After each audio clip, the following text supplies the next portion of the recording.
Hey everyone, so I think I want to start a new series called Magical Tales from East Tennessee, or some kind of Tales from East Tennessee. And the stories may be Conjure related, they may not be Conjure related, but my very first one is definitely going to be Conjure related. So, this starts with my apartment complex and my weird next door neighbor that I had last year. So, background story on the neighbor Teresa. She no longer lives here. She's been evicted since, I don't know, last summer, something like that. So, this woman would come around. She was the kind of neighbor that would always be knocking on my door because she needs money. I think she started off with, can you give me a ride here? Can you give me a ride there? So, of course, I was neighborly, helped her out whenever she needed. And then she started to ask for, can I have $20? So of course I was like, yeah, I have $20 today, and she was like, I'll pay you back as soon as I can. I was like, okay, well I know where you live. Haha, made a joke. So then this woman started to pester the shit out of me every chance that she got. She was just really clingy. I want to say her age was probably early 40s, maybe, I don't know, but she showed a lot of signs of having drug addiction issues. I'm not shaming anybody for that. I'm just explaining her behavior. So anyway, after I gave her her first $20, and after she was already pestering me so bad I didn't even want the $20 back, I was just hoping she don't remember it because I just didn't even want to see her. This woman was so annoying. I could not deal with her. I just dodged her every second that I could. So later on, let's say maybe 2 to 3 weeks after I gave her the first $20, she called me from somebody else's phone. Wasn't her number. And she was like, hey, it's the neighbor Teresa. I hate to ask you for this, but can I have $30? And I was like, I don't have it actually. I haven't been paid yet, you know.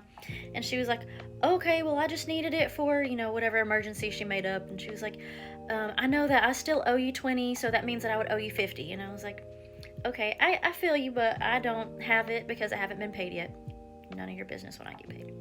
So she was like, okay, well, do you think you have $5? And I was like, no, I don't have $5. I made up an excuse to get off the phone. She seemed to have a very wild lifestyle. She was always crying about something, so I'm assuming that was her tactic, was I'm going to cry to my neighbors and make up a story about something and then ask them for money. That seemed to be the normal thing because I overheard her doing that same shit to the other neighbor. Also, side note, I live in a very small town where everybody knows everybody, and it just so happened that her deceased ex-husband used to work for my dad. My dad's a mechanic, and all of the mechanics here know each other. Similar for a lot of small towns. So time went on, and I had noticed that Miss Teresa neighbor would try to show up at my house all the time, and I'm the kind of person that, especially living in an apartment complex, if I did not invite you, I don't feel the need to hurry up and pull some clothes on just because you decided to show up. A lot of times I work from home. I don't care if you see my car and hear my TV, honey. I'm not answering the door. So as time went on, crazy Teresa neighbor, she would send me a friend request on Facebook. She sent me a friend request on IG. I denied both of these things. And then I'm sure that she noticed that I had denied her request, so she sent more. I had to block her. Like, the audacity of some people trying to force their way into your life. So then she would call me and then I wouldn't answer, of course, so she would text me, hey, where are you at? I'm at your house. And I'd be like, working, sorry, I'm busy, whatever. So I started coming home late because at the point in time she was around, I was working at a craft store. It was becoming Christmas season, so I got out of work extra late. I wouldn't be getting home until around midnight or so. Luckily, she would not be awake then. So I then ended up having to block the Teresa neighbor's number, and just because she knew where my dad's house was, side note, my dad's house is less than 5 minutes away from my house. So I started dodging her, of course. So I just started hanging out at my dad's house more often. I need to be there anyway. He's old, So I just started being there more often anyway. Well, one day I was in the driveway and I see her car and her boyfriend pull around the house. My dad's house is not in a location where there's just through traffic on all sides of the house. Okay, behind my dad's house there is another big business, and it's kind of like his house is sort of kind of in the middle of their parking lot. There's no reason for her to be driving around through the parking lot. Okay, she's just being nosy. So I see her, and then she notices me seeing her. She hits the gas and pulls away. That's not incognito, girl. So later on, she comes back to my dad's house maybe 2 or 3 days later. Luckily, I was gone. I come in late from work and my dad was like, some old lady was looking for you. And I was just like, how old is this old lady? He goes, I don't know, maybe mid-40s or so. And I'm like, was her name Teresa? He was like, yeah, that's her name. I'm like, oh, Joy, what did she want? Apparently, she came over to my dad's house looking for me and did not tell him for what reason. How she worded things made my dad think that we were buddies or something. And I said, Dad, for any and every reason, do not open the door for this woman. Pretend you're not home. She's a crazy lady. She comes over to my dad's house again after she texts me, I went to your house. What are you doing? None of your freaking business. So she comes to Dad's house. I'm inside. I'm not going to open the door. I see you on the cameras. She's ringing the doorbell. I don't care. If you see my car and hear my TV, I'm not answering.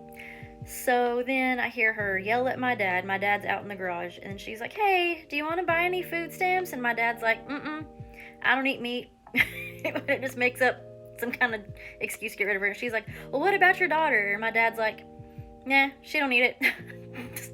I forgot what stupid excuse he made. He was just kind of like, she's not going to eat that. And she's just like, oh, I'm not selling food. I'm selling food stamps. And my dad's acting like he's older than what he is. She ain't going to eat that.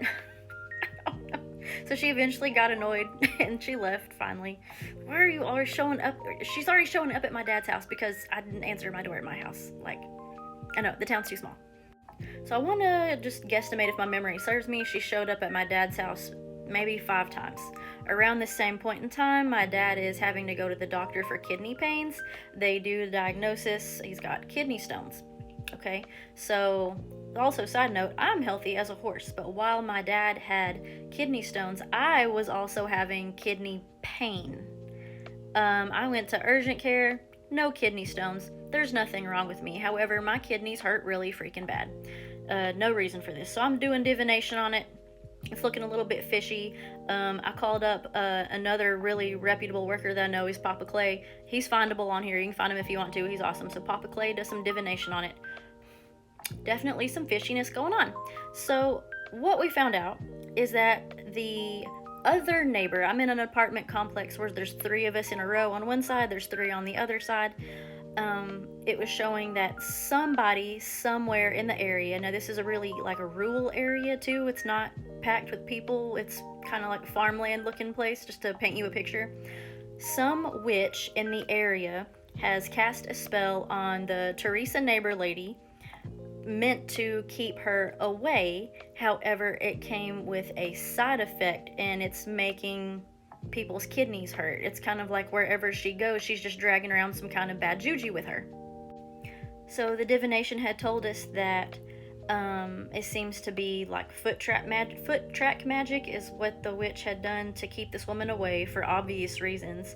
And wherever she walked on my dad's property, that the cat had also walked across her, whatever it was she was dragging around, and that is how her bad juju illness made its way into the house. And that's why, you know, it was affecting my dad because he's elderly, and I was also having kidney pains. Yeah, so it was like witchcraft side effect, which does not shock me that somebody tried that to keep her away, because I should have done it too. Somebody beat me to the punch. That's a great idea. I should have done that a long time ago. The next day after this, I see crazy Teresa neighbor at Walgreens, and she's not even my neighbor anymore. She's been evicted at this point in time. Asks me for money in person, even though she's not even the neighbor anymore. So anyway, many limpias, many cleansings on the house had to be done. My dad finally did pass his kidney stones. My kidneys feel better for the most part. I can't even imagine what kind of a working somebody did to have that kind of a side effect. And we suspect that it is another neighbor who lives somewhere in here. I'm not going to tell you where, of course, but I suspect that old lady's an Appalachian witch. I think she does granny magic, just judging from things she's got decorating her house. Trying to make friends. We'll see how it goes. Anyway, have y'all ever heard of a kind of foot track magic that has a weird side effect like that? Also, what do you think? What is your hypothesis as to why it had that kind of side effect? So whatever your branch is, please let us know and tell us what you think with your professional opinion.